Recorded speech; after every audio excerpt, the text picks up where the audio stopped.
नमस्कार दर्शकों, Asia net news Hindi के खास कार्यक्रम में आपका स्वागत है। आपके साथ मैं हूं श्रीकांत सोनी। तीन कृषि कानून को लेकर किसानों का जो विरोध प्रदर्शन है उसे 2 महीने से ज्यादा हो चुके हैं। लगातार किसान अपना आंदोलन तेज कर रहे हैं। हमने 26 जनवरी को ट्रैक्टर रैली भी देखी जो कि हिंसा में बदल गई। अब किसान चक्का जाम कर रहे हैं। आखिर 40 संगठनों के किसान नेता लगातार अपनी मांगों को लेकर अड़े हुए हैं। क्या कारण है कि बात अभी तक सरकार और किसानों में नहीं बन पा रही है? आखिर इसके मायने क्या है? क्यों लगातार ये आंदोलन बढ़ रहा है? और इसी पर बातचीत के लिए हमारे साथ बहुत खास मेहमान आज मौजूद हैं। वरिष्ठ पत्रकार वैद प्रताप वैदिक साहब। वैदिक जी, बहुत बहुत स्वागत है आपका एशिया नेट न्यूज हिंदी के इस खास कार्यक्रम में। जी, बहुत वैदिक धन्यवाद। जी, पहला सवाल मैं आपसे यही पूछूंगा कि आखिर क्या कारण आप मानते हैं, क्यों बात नहीं बन पा रही है और देश आज किसानों का इस तरह से आंदोलन देख रहा है? बात इसलिए नहीं बन पा रही है कि दोनों अपने अपने पक्ष पर बुरी तरह से अड़े हुए हैं। दोनों ये कोशिश कर रहे हैं कि सामने वाला पक्ष झुके नहीं, पसर जाए, एकदम हाँ में हाँ मिलाए। ये एक जो झूठा अहंकार है, एक फालतू की अकड़ है, उसने देश में ये माहौल पैदा कर दिया है। वैदिक जी, आप सहमत हैं इस आंदोलन से? आंदोलन से तो जो भी अहिंसात्मक मर्यादापूर्ण आंदोलन हो, उससे तो लोकतंत्र में सहमति व्यक्त करना ही होगी। आप उस आंदोलन को ठीक समझते हो या नहीं समझते हो, लेकिन आंदोलन करने का अधिकार तो हर व्यक्ति को है एक लोकतंत्र। ठीक है, आंदोलन करने का अधिकार है, लेकिन जिस तरह से हमने हिंसा देखी, सड़कों पर भी टायर जला जला के फेंके जा रहे हैं, ये किस तरह के आंदोलन है? और ऐसे तो हमारे किसान नहीं, वैदिक साहब। ये आप बिल्कुल ठीक कह रहे हैं कि जो कुछ लाल किले पर हुआ 26 जनवरी को, वो बहुत ही निंदनीय हुआ है। और जिस तरह की मारधाड़ हुई है, जिस तरह की बहुत ज़्यादा नहीं हुई लेकिन फिर भी तोड़फोड़ हुई है, रास्ते रोके गए हैं, 2 महीने से लोगों के लिए इतनी असुविधा पैदा की गई है और इतने किसानों को लाके जमा कर दिया है, जिनमें से कई बेचारे इलाज के अभाव में प्राणांत को प्राप्त हुए हैं। ये सब तो बहुत दुखद घटना है, ये कोई अच्छी बात नहीं। मैं मानता हूँ, ये मैं लिखता रहा हूँ इसके बारे में।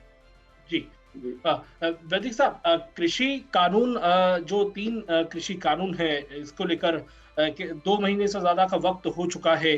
क्या इसमें आप मानते हैं, इसे आसान शब्दों में इन कानून को आप समझाइए।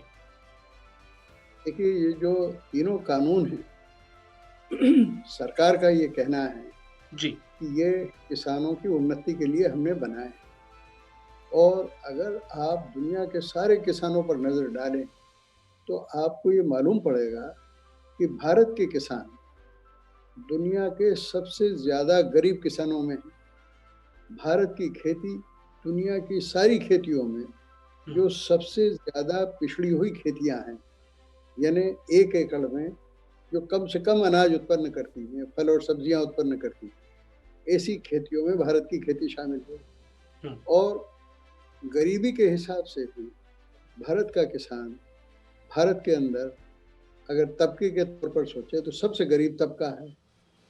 इसलिए सरकार मूलभूत परिवर्तन करना चाहती थी। और हमारी सरकार जो आजकल है, यही नहीं, जो पिछली सरकारें भी हुई हैं, वो सब भी ये परिवर्तन करना चाहती थी।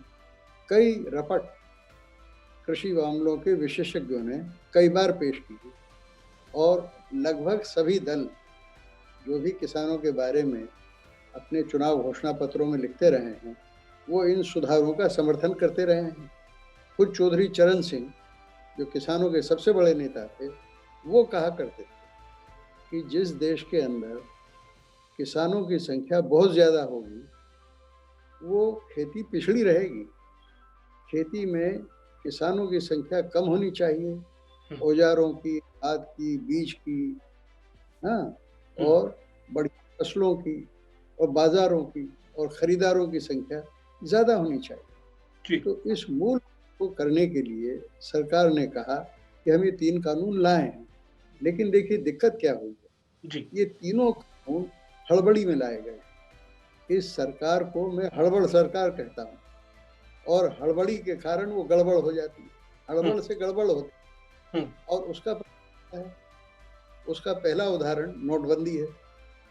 ये जो नोटबंदी की बात है, ये हमारे किसी राजनीतिक नेता के दिमाग की उपज नहीं है। ये अनिल पोकील नाम के अर्थ क्रांति के संयोजक जो पुणे में रहते हैं, उनके दिमाग की उपज है जी। वो 2014 के चुनाव के पहले मेरे पास आए, उन्होंने मुझे समझाया, उन्होंने मुझसे कहा पर आप लेख लिख दीजिए तो नरेंद्र भाई के आप सबसे बड़े प्रस्तावक और समर्थक हैं, वो पढ़ेंगे और वो चुनाव में इसको बोलने लगेंगे, बहुत बड़ी क्रांति हो जाएगी जी। मैंने कहा भाई, मैं आर्थिक मामलों की उतनी समझ नहीं रखता जी, इतनी पत्रकारों को होती है, बस उतनी समझ है मुझे, मैं विशेषज्ञ नहीं हूँ। मैं जब तक 10 विशेषज्ञों से बात न कर लूँ और साधारण व्यापारियों से बात न कर लूँ, मैं नोटबंदी के समर्थन में लिखूंगा नहीं। इसमें मुझे कुछ पेच नजर आते हैं। अचानक नोटबंदी घोषित हुई, कोई सलाह मशवरा नहीं हुआ। ऐसे ही और भी जो कानून बने, जीएसटी घोषित हो गई, लेकिन ऐसे ही यहाँ पर रोकना चाहूंगा, हो गए, बहस नहीं हुई। तो जो ये सब बहस नहीं करने का दुष्परिणाम। लेकिन राज्यसभा में कल कृषि मंत्री नरेंद्र सिंह तोमर कह रहे थे कि 2 महीने तक वो पूछते रहे किसानों से कि बताइए इसमें काला क्या है, जवाब नहीं मिला। किसानों से बात की, इसमें कोई ऐसी चीज नहीं है, बोले हम तो टैक्स कम कर रहे हैं। पंजाब एक ऐसा राज्य है जहां पर टैक्स लिया जाता है, तो आंदोलन उसके खिलाफ होना चाहिए कि केंद्र सरकार के खिलाफ होना चाहिए, जबकि वो तो टैक्स कम कर रहे हैं। वो तो नरेंद्र तोमर के भाषण के बारे में तो मैं बाद में कमेंट जी, उन्होंने बिल्कुल ठीक कहा है, और नरेंद्र तोमर की ये बात बिल्कुल, प्रश्न उनका बिल्कुल सही है कि इन तीनों कानूनों में काला क्या है वो तो हमको समझाइए। वो किसान समझ ही नहीं पा रहे हैं जी, लेकिन किसानों से ज्यादा दोष सरकार का कि ये कानून को इतना अच्छा कहती है, जब वो लाई न तो संसद में उन पर बहस हुई, न संसद की कोई विशेष कमेटी ने उस पर चर्चा की, न उसको विशेषज्ञों के लिए खुला छोड़ा गया। और विशेषज्ञों से भी ज्यादा जो पत्रकार लोग हैं, वो हर चीज पे बड़ा बारीकी से अध्ययन करते हैं और फिर अपनी राय जाहिर करते हैं। बड़े बड़े अखबारों के जो संपादक हैं और जिनको 30-30, 40-40, 50-50 साल का अनुभव है, किसी को कुछ पता नहीं चला और हड़बड़ी में पास कर दिए गए कानून। तो आप ये देखें कि किसानों ने भी इनको बिना समझे ही इनके खिलाफ आंदोलन शुरू कर दिया जी। तो जैसे सरकार ने हड़बड़ी करी, वैसे ही किसानों ने हड़बड़ी करी। किसानों के मुंह में आज तक एक भी भाषण मैंने तर्क नहीं देखे कि भाई ये प्रावधान है, इस प्रावधान से ये, यानी कि इसमें काला क्या होगा, इस तरह का एक भी तर्क नहीं है। यानी सरकार की जो बात है, जो उनके फायदे की बात है, वो ये नहीं बता पा रहे हैं कि जो तुम हमारे फायदे की बात कर रहे हो उससे हमको नुकसान क्या क्या होंगे, वो पता ही नहीं चलता है। बस एक नारा है कि हमारी जमीन पे कब्जा हो जाएगा, हमारी खेती सेठ लोगों के हाथ में चली जाएगी। उनका डर बिल्कुल जायज है, ये हो सकता है, तो उसका डर दूर किया जाना चाहिए था। आज भी मैं समझता हूँ कि स्वयं नरेंद्र मोदी जो कि प्रधानमंत्री हैं भारत के, वो किसानों से सीधी बातचीत करें, तो वो बातचीत की कला में माहिर हैं, वो अपनी बातचीत से उनको समझा सकते हैं। वो तो कह रहे हैं कि एक कॉल की दूरी है बस, लेकिन वो सीधे बात ही नहीं कर रहे हैं। उसका परिणाम क्या हो रहा है कि लोग कह रहे हैं कि ये गुजराती प्रधानमंत्री हमारा गुजराती सेठों के भला करने में लगा है, अडानी और अंबानी को। ये गलतफहमी सारे किसानों को फैलाई जा रही है। मेरा निवेदन ये है कि जो संशोधन की बात कर रहे हैं किसान इसके वापसी की बात कर रहे हैं, तो वापसी से भी बड़ा रास्ता मैंने सुझा रखा है। क्या रास्ता है वो? वापसी से भी बड़ा रास्ता ये है कि सरकार घोषणा कर दे कि कृषि संविधान के मुताबिक राज्यों का विषय है, इसलिए जो भी राज्य इस कानून को मानना चाहे माने, जो न मानना चाहे माने। तो पंजाब, ये जो रास्ता आपने सुझाया, क्या ये संभव है? बिल्कुल संभव है, और मेरे समझ में नहीं आ रहा है। मैं नाम नहीं लेता हूँ, मेरी मंत्रियों से भी बराबर बात होती रही है, किसान नेताओं से भी मैंने बात की है। जब मैं उनसे पूछता हूँ कि ये घोषणा करने में क्या दिक्कत है, तो नहीं, कोई दिक्कत नहीं। अरे भाई, करते क्यों नहीं हो? तो बिल्कुल 2-2.5 महीने रहा है, और अभी तो बहुत खुशी की बात है, मैं किसानों की बड़ी तारीफ करता हूँ कि उन्होंने बड़ी मर्यादा रखी है, बड़ा अनुशासन रखा है, बड़ा संयम दिखाया है। 26 जनवरी को जिन्होंने किया वो तो कोई उपद्रवी थे, कोई उद्दंड लोग, कोई अराष्ट्रीय लोग, और बहुत भर्त्सना के योग्य काम हुआ। इतना शर्मनाक काम हुआ है कि आज़ादी के बाद इतना शर्मनाक और कोई काम हुआ नहीं कि राष्ट्रीय ध्वज की जगह पर आप लाल किले पर जाके कोई सांप्रदायिक ध्वज, किसी संप्रदाय का ध्वज फहराते। इससे बड़ी बात क्या होती? अगर लोग लाल किले में घुस सकते हैं तो प्रधानमंत्री के घर में क्यों नहीं घुस सकते, और राष्ट्रपति भवन में क्यों नहीं घुस सकते? ये तो तख्ता पलट जैसी बात है। बहुत ही गर्हणीय कृत्य ये हुआ है, बहुत ही निंदनीय कृत्य हुआ, और इसने सारे देश में किसानों की इज्जत को धक्का पहुंचाया है। कि क्या किसान लोग ऐसा कर सकते हैं? ये किसान लोग नहीं है, ये अराष्ट्रीय तत्व है, उद्दंड तत्व, उनके साथ बहुत सख्ती से पेश आना चाहिए। लेकिन आज जिस तरह से ये चक्का बंद हुआ है, मैं सोचता हूँ कि उन्होंने बड़ी मर्यादा का पालन किया है। अब उनको थोड़ा सा पहल करनी चाहिए, बजाय अटके रहे एक ही बात पे। एक बात बोली और उस पर अटक गए, अब वही रिकॉर्ड बज रहा है बार बार, वो ठीक नहीं है। सुई को आगे बढ़ाएं। वो सुई घिस गई है और वो टिकी हुई है एक ही रिकॉर्ड पर कि वापस लो, वापस लो, वापस लो। अरे भाई, वापस से भी बड़ा ये है कि 2-3 राज्य उसको न माने, खत्म हो गई। बिल्कुल, उसी से जुड़ा एक सवाल पूछना था वैदिक साहब मुझे आपको। लगातार ये कहा जा रहा है, जैसा कि राज्यसभा में कृषि मंत्री नरेंद्र सिंह तोमर ने कही, कि सिर्फ एक राज्य है जो गलत फहमी पूरे देश में फैला रहा है। अब तो उस राज्य के हाथ से ये फिसल गया है, पंजाब से फिसल, सिखों के हाथ से फिसल के अब ये जाटों के पास पहुंच गया है। और जाट भी कहाँ के, हरियाणा के नहीं है जी, उत्तर प्रदेश के। जी, जी, और ये चौधरी के अनुयायी लोग। एक तो ये हुआ, दूसरा क्या हुआ है कि ये आंदोलन जो शुद्ध किसानों का था अभी तक, अद्भुत था, अब ये फिसल के कहाँ पहुंच गया है? नेताओं के हाथ में। बिल्कुल, अब विपक्ष के अधमरे नेता है विपक्ष के, उनको कंधा मिल गया किसानों का। हाँ, क्योंकि वैदिक साहब, किसान ने तो राजनीतिक समर्थन माना नहीं, किसी मांगा ही नहीं है। वो राजनीतिक पार्टियां जुड़ती चली जा रही है, जैसा कि आज पटना में पप्पू यादव की पार्टी प्रदर्शन कर रही है, जलते टायर सड़कों पर फेंक रहे हैं। बिल्कुल, और कम्युनिस्ट पार्टी ने भी प्रदर्शन कर दिया है जी। आप ये देखें कि कम्युनिस्ट पार्टी ने भी बंबई में आयोजित कर दिया है, मतलब जो उनकी हैसियत है छोटी मोटी उसके हिसाब से कर दिया है। यानी तीसरा इसके अंदर जो आज लक्षण हो रहा है वो क्या है कि राजनीतिक पार्टियां तो सारी आ गई, लेकिन और किसान आंदोलन फिसल भी गया है। और तीसरा क्या हुआ है कि यह आंदोलन उत्तर प्रदेश में सिमट गया है, यह आंदोलन हरियाणा और पंजाब में सिमट गया है। इसका मतलब क्या हुआ? ये सिर्फ मालदार और दमदार किसानों का आंदोलन रह गया। बिल्कुल, यानी कि जो ऑडी से खेत जाते हैं, वो जो 94% साधारण किसान हैं, सामान्य किसान हैं, और उससे भी ज्यादा जो देश की 100% किसानेतर किसानों से अलग जनता है, उसका इस आंदोलन से कोई लेना देना ही नहीं। ये कितनी बड़ी बात है कि आम जनता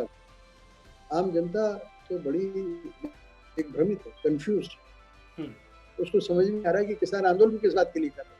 तो मेरा निवेदन ये है, आज की घटनाओं से हमें सीखने का अवसर है, किसानों को सीखने का अवसर है कि आंदोलन कहीं फैलता ही नहीं। अरे भाई, 2.5-3 महीने से आप बैठे हुए हो, और 2,500 हजार आदमी भी भारत के हर बड़े शहर में या हर प्रांत में इकट्ठे नहीं हो पा रहे। अगर ये सचमुच बहुत बड़ा आंदोलन होता और किसानों पर बहुत बड़ा अन्याय होने की संभावना होती तो किसान देश में कहाँ नहीं है भाई?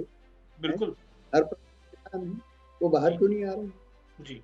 इस पे किसानों ने कोई जवाब नहीं दिया, क्यों बाहर नहीं आ रहे? और मैं सरकार के बारे में भी बहुत चकित हूँ कि एक तो हमारे प्रधानमंत्री को बात करनी चाहिए भाई, उनको वो एक तरफा बात करते हैं, अपने मन की बात करते हैं। अरे दूसरों के मन की बात भी तो सुनो भाई।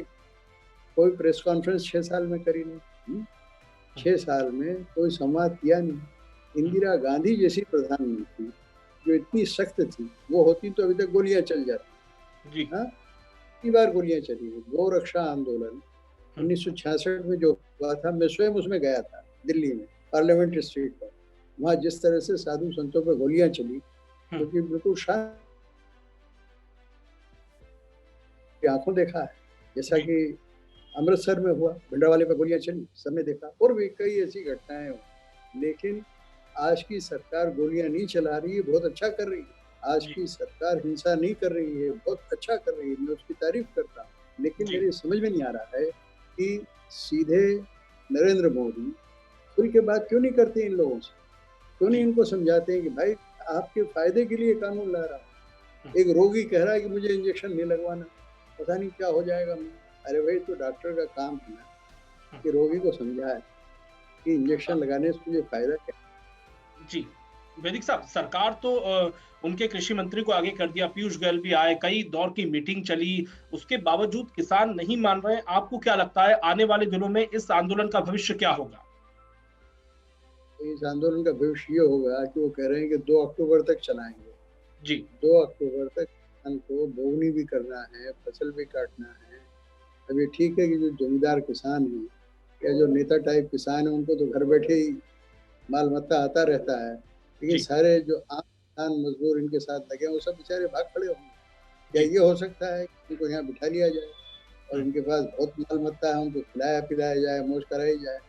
लेकिन अगर ये हिंसा करेंगे तो प्रति हिंसा करने के लिए सरकार मजबूर हो जाएगी। जी और ये सारा जो उनकी मांग है, जो जिसको भी महत्व देता, मैं मानता हूँ, जो वो समझे नहीं किसी बात को, वो कह रहे हैं उनको गलतफहमी हो गई, सरकार हमको ठग ये सब कर रही है, सेठों को पटाने के लिए कर रही है। वो गलतफहमी के कारण ये हो रहा है, उसको दूर करना सरकार का प्रथम कर्तव्य। तो दोनों को अपनी अकड़ छोड़ना चाहिए, दोनों को मुठभेड़ छोड़नी चाहिए, दोनों को समझौता चाहिए और अपने देश को आगे बढ़ाने की पूरी कोशिश करनी चाहिए। बिल्कुल, तो यानी कि दोनों ही पक्ष या सरकार और किसानों को अपनी जिद छोड़ना चाहिए और बातचीत के लिए आगे आना चाहिए, तभी इस आंदोलन का कोई हल निकलेगा। ये कहना है वरिष्ठ पत्रकार वैद प्रताप वैदिक साहब का। बहुत बहुत शुक्रिया वैदिक साहब, आपने एशिया नेट न्यूज हिंदी के लिए वक्त निकाला। कैसा लगा ये वीडियो हमें कमेंट सेक्शन में ज़रूर बताएं, और अगर ये वीडियो पसंद आया हो तो इसे लाइक और शेयर भी करें, और हमारे channel Asia net news Hindi को सब्सक्राइब करना ना भूलें, और इसके नोटिफिकेशन पाने के लिए बेल आइकन को ज़रूर दबाएं।